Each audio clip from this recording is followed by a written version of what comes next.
Welcome back to 843 TV. We're here now with Miss Mary Briggs. She is the CEO and president of the Hilton Head Symphony Orchestra. Thank you for being with us again. How are you today? Great today.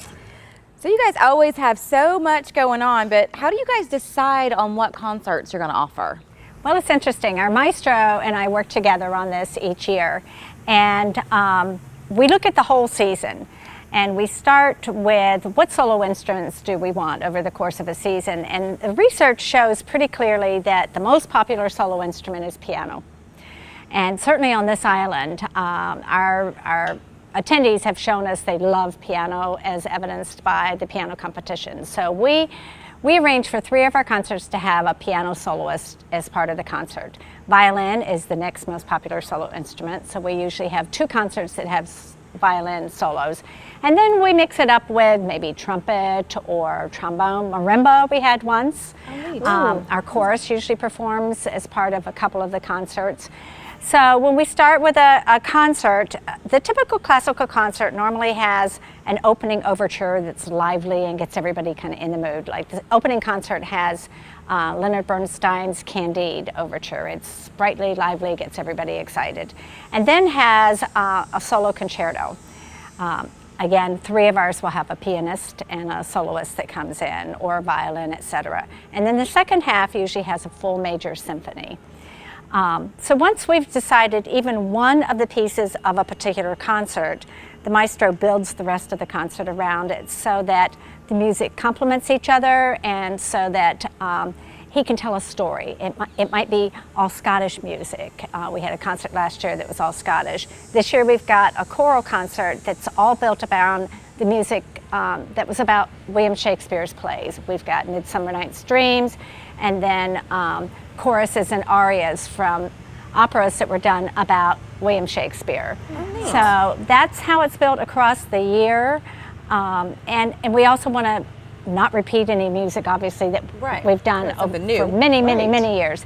Our second concert in February is always Music of America or the Low Country. Last year we did Low Country Celebration. It's usually more popsy, so that means it's a number of shorter pieces rather than this 3 big pieces that we have.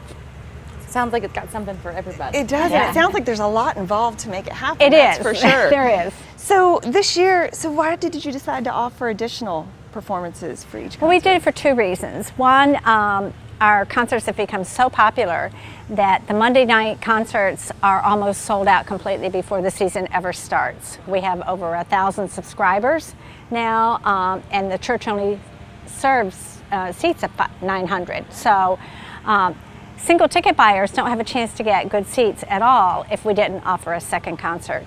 But also, by offering a Sunday afternoon concert, we could encourage families and with children to come, because Monday night is not a great night for a concert. So, and then the other end is we have some of our older patrons that don't like to drive at night. And so by having a concert on Sunday afternoon, it allowed us to meet a lot of different needs. So, well, and that's very thoughtful too. And it's good to have an opportunity for the younger generations to be exposed to the music, because you want them to become fans and carry on the legacy, obviously. Absolutely, absolutely. So are you doing the holiday concert? Oh, the famous Maestro Russell holiday concert, of course. We've moved to kind of our traditional holiday concert, which is a combination of pop songs, Sleigh Ride, that kind of thing, and more traditional Messiah type pieces, to be the first Monday after Thanksgiving. Oh, wonderful. So it's kind of kick off the season with the Hilton Head Symphony Orchestra and chorus. And so it's a huge event. Yeah, that one's always packed, isn't it? It's packed. And we do a Monday afternoon and a Monday night concert because so many people are away for the holidays. So doing Sunday would be a little bit tough that weekend. So absolutely, get your tickets early for that. Yes. We were talking earlier about a possible event at Carnegie Hall. What is that all about? Yes, every other year, the winner of the big international piano competition, and by big I mean the 18 to 30-year-olds, the winner gets a recital at Carnegie Hall that we sponsor, we pay for. And it's very, very exciting. That's So an opportunity of a lifetime. it is. Yeah. It really is.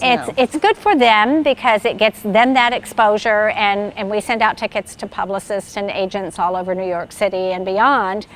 It also puts the name of Hilton Head Symphony and Hilton Head in New York That's City. smart. That's huge. And so a number of people, usually 50 or 60 from Hilton Head, go, and a number of New Yorkers come, and it's a very exciting event. And I would think too, for talented pianists out there, that makes your competition even more attractive, knowing that does. that's the prize, It does. Actually, which brings your field up. One of the biggest reasons these young pianists compete is to be heard. And it's not so much the money. The money, of course, is nice. $15,000 for the winners. It's That's not always helpful. change, but the opportunity to be heard by a lot of people is a big thing. That's great. Yeah.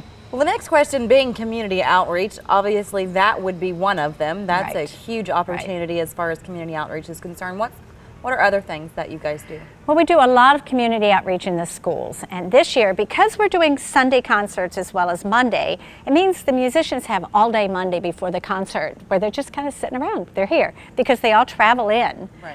And so we're going to be doing quite a bit of work in the schools, whether it's individual musicians or ensembles or the whole orchestra. We'll be going into schools and doing concerts. But we'll also be in residential homes, we'll be in golf clubs, maybe a couple musicians and the maestro will go and do a dinner and concert. We may appear, flash mobs are occurring everywhere. You never know, you might With all their instruments ready? Yeah, maybe the Concord would see some musicians. that could be cool. You Love never know. Love that. Yes, definitely. So it's part of our taking the music to people as well as inviting people to come to us. And so we're going to be working on doing a lot more of that now that we have that opportunity of having musicians here. That's great. Well, it's always exciting. You guys always stay busy no matter what time of the year We it do. is. So if you need more information, go check out their website and make sure that you come back and join us next time for more 843 TV. Where communities come to speak.